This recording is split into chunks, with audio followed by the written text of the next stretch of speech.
હું હર્ષ રમેશકુમાર સંઘવી ઈશ્વરના નામે ઈશ્વરના નામે સોગંદ લઉં છું કે સોગંદ લઉં છું કે કાયદાથી સ્થાપિત ભારતના સંવિધાન પ્રત્યે કાયદાથી સ્થાપિત ભારતના સંવિધાન પ્રત્યે હું સાચી શ્રદ્ધા અને નિષ્ઠા ધરાવીશ. સાચી શ્રદ્ધા અને નિષ્ઠા ધરાવીશ.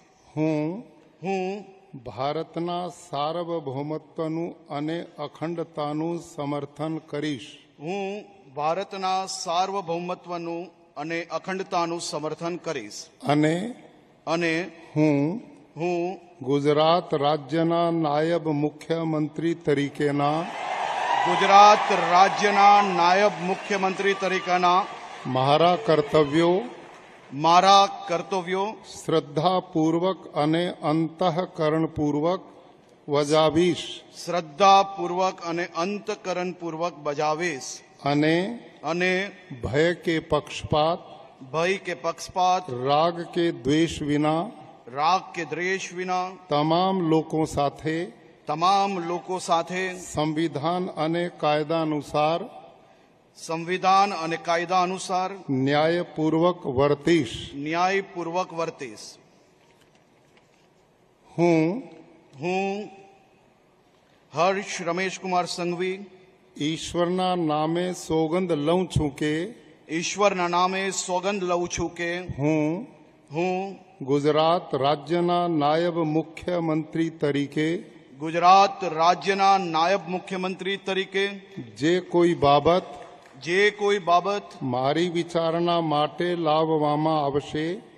વિચારણા માટે લાવવામાં આવશે અથવા મારા જાણવામાં આવશે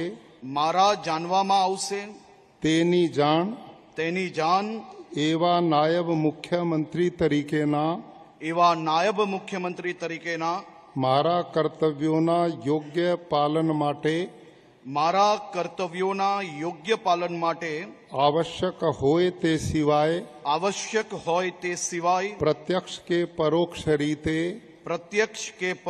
રીતે કોઈ પણ વ્યક્તિ અથવા વ્યક્તિઓને કરીશ નહીં. અથવા તેની કે તેમની આગળ તેને પ્રકટ કરીશ નહીં. ધન્યવાદ.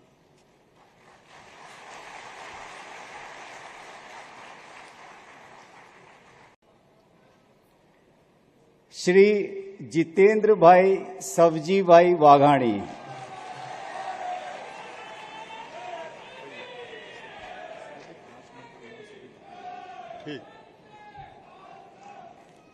હું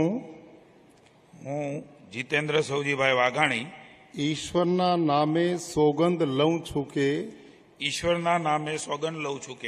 કાયદાથી સ્થાપિત ભારતના સંવિધાન પ્રત્યે હું સાચી શ્રદ્ધા અને નિષ્ઠા ધરાવીશ. હું ભારતના સાર્વભૌમત્વનું અને અખંડતાનું સમર્થન કરીશ. અને હું ગુજરાત રાજ્યના મંત્રી તરીકેના મારા કર્તવ્યો શ્રદ્ધા અને અંતઃકરણપૂર્વક બજાવીશ. અને ભય કે પક્ષપાત રાગ કે દ્વેષ વિના તમામ લોકો સાથે સંવિધાન અને કાયદા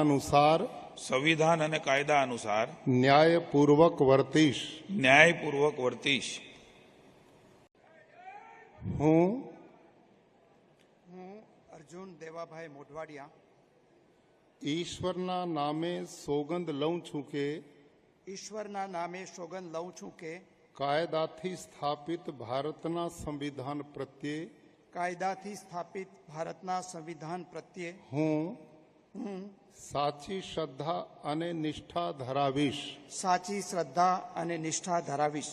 હું હું ભારતના સાર્વભૌમત્વનું અને અખંડતાનું સમર્થન કરીશ. હું ભારતના સાર્વભૌમત્વનું અને અખંડતાનું સમર્થન કરીશ અને અને હું હું ગુજરાત રાજ્યના મંત્રી તરીકેના ગુજરાત રાજ્યના મંત્રી તરીકેના મારા કર્તવ્યો શ્રદ્ધાપૂર્વક અને અંતઃકરણપૂર્વક બજાવીશ. શ્રદ્ધાપૂર્વક અને અંતઃકરણપૂર્વક બજાવીશ અને ભય કે પક્ષપાત રાગ કે દ્વેષ વિના તમામ લોકો સાથે સંવિધાન અને કાયદા અનુસાર ન્યાયપૂર્વક વર્તીશ. હું અર્જુન દેવાભાઈ મોઢવાડિયા ઈશ્વરના નામે સોગંદ લઉં છું કે હું ગુજરાત રાજ્યના મંત્રી તરીકે જે કોઈ બાબત મારી વિચારણા માટે લાવવામાં આવશે અથવા મારા જાણવામાં આવશે તેની જાણ એવા મંત્રી તરીકેના મારા કર્તવ્યોના યોગ્ય પાલન માટે આવશ્યક હોય તે સિવાય પ્રત્યક્ષ કે પરોક્ષ રીતે કોઈ પણ વ્યક્તિ અથવા વ્યક્તિઓને કરીશ નહીં અથવા તેની કે તેમની આગળ તેને પ્રગટ કરીશ નહીં.